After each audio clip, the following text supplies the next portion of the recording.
السلام عليكم ورحمة الله. مرحبا بكم في قناتكم قناة أم عبد الحكيم. كنتمنى تكونوا في أفضل حال.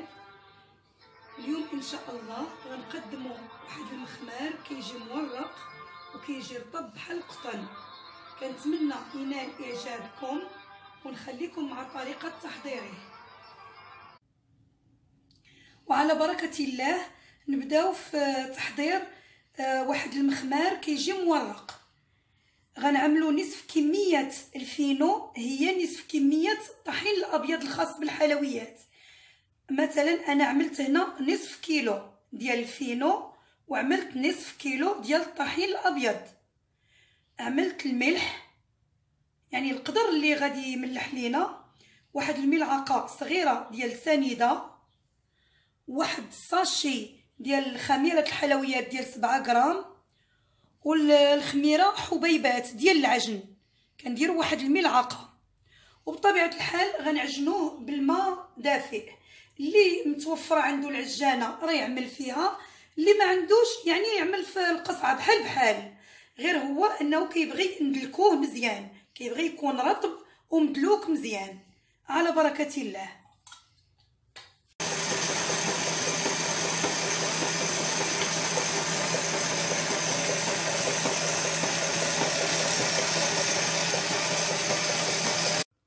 من بعد ما دلكناه كيبقى رطب على هاد الشكل بحال هكا، كنخليوه رطب شويه. من بعد غادي نشكلو على شكل كويرات ونخليهم يرتاحوا باش ملي نورقهم يجيوني ساهلين في التوريق. ومن بعد ما ارتاح العجين ديالنا، هنايا عملتو في هاد البلاطو حتى ارتاح. درت واحد الزلافه فيها زيت نباتيه وواحد شويه الزبده، شي 2 المعالق ولا 3. انا ما كنستعنش بالزبده بزاف في المسمن، ما كنعملهاش بزاف. والفينو. من بعد ما ارتاح ليا العجينه ديالي، بعد ما شكلتها هكا كويرات، دابا خديت وحده وطلقتها بالزيت، حيت انا عامله الزيت وشويه الزبده والفينو. انا ما كنستعنش بالزبده بزاف، كنعمل غير شويه، ما كنديرهاش دائما في هكا في الملاوي ديالي اولا مخمار اولا هذا. بعد ما طلقتها دابا بالزيت غندهن شويه الزبده ونرش بالفينو، ثم غنتنيوها على هذا الشكل.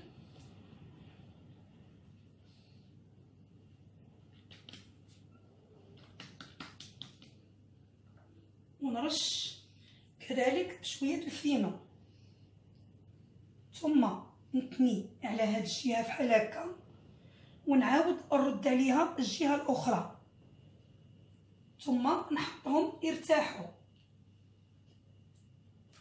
غنعمل وحده اخرى بنفس الطريقه.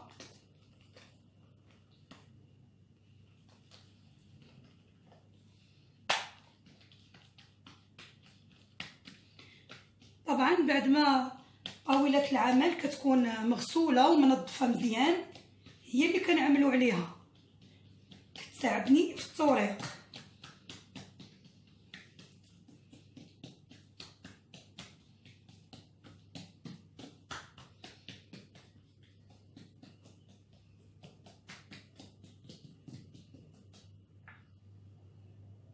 كنرشو شويه الزبده ونرش الفينو.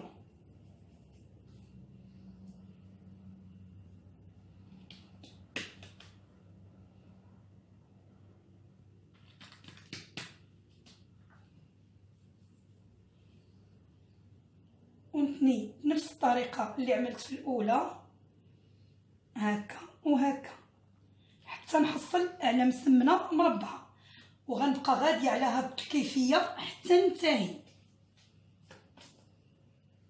بسم الله.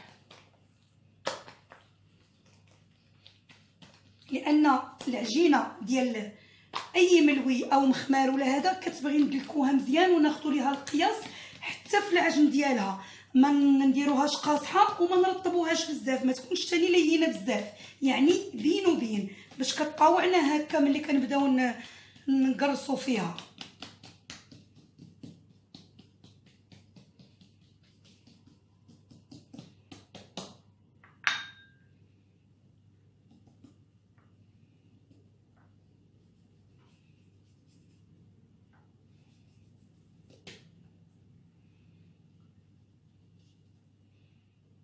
ودائما نقادو.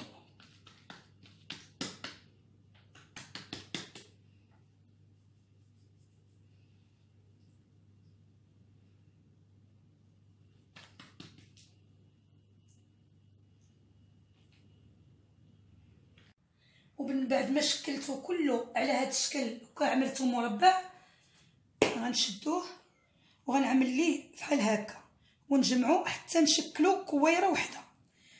هذا السر هو فاش كيجينا كله غيجي محلول وزوين. علاش حنا كنقولوا ليه مخمار، وغيبقى ثاني واحد المده عاد نخبزو. غنعملو كله على هذا الشكل، كيجي كله ملي كيطيب كله كيجي محلول من الداخل، كيجي طبقات، كيجي زوين.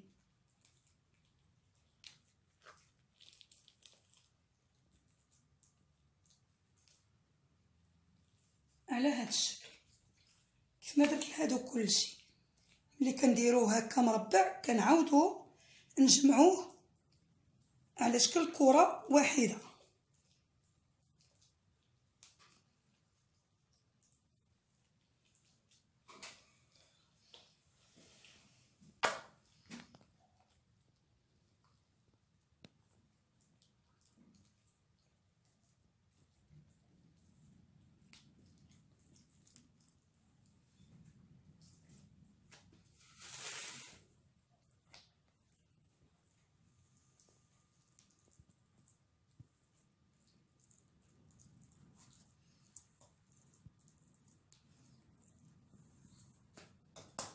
ونخليه يرتاح شويه ثم نبدا نخبز فيه في المقله الثقيله.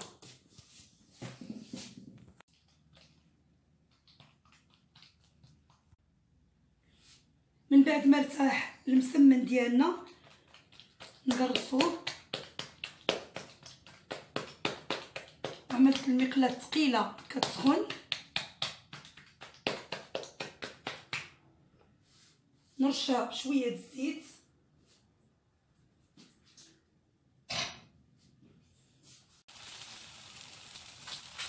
ثم نديرها في المقلاة بعد ما سخنت مزيان.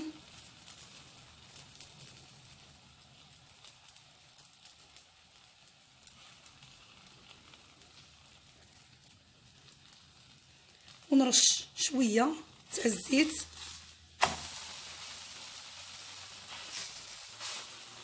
راه كيجي محمر واللون ديالو زوين وكيجي رطب خفيف بحال القطن.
كنبقاو غاديين على هاد الطريقه بحال هكا، بهاد الطريقه هكا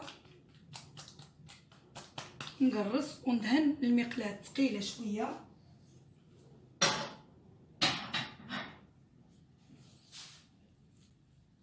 ديالي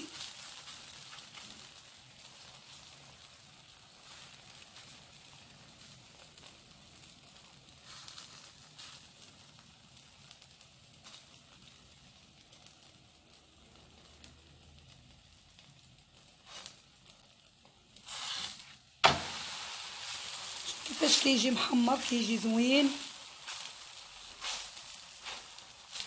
حتى الخفه ديالو ملي كتكون تخبز فيه كيكون خفيف.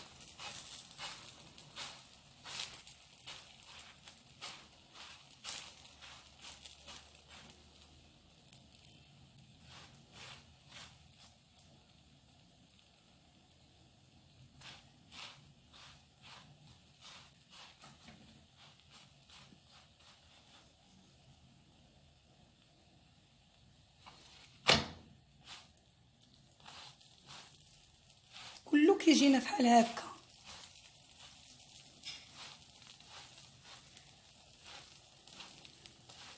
يعني مخمار كيجي رائع، كيستاهل انكم تجربوه، وراه غتحصلوا على نتيجه زوينه، واللي ذاقوا يعجبو.